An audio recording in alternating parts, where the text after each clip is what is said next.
Hey, congratulations! You just got a Zeitgeist saddlebag. Let's assemble it together.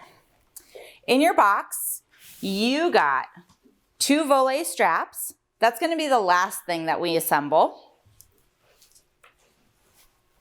A plastic insert. And your brand new Swift Industries bag. To insert the plastic into your bag, first you're going to check out the inside of your bag. You've got an open sleeve on the back side of your Zeitgeist. You're going to insert your plastic in through that open slot and guide it all the way around the body of the bag, just like this.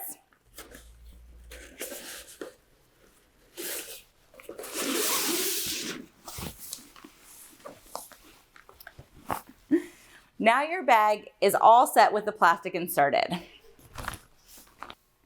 To set up your straps, go ahead and feed your volet strap right behind the batten.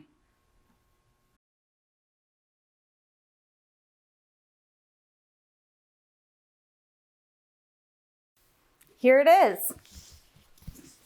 It's all ready to go.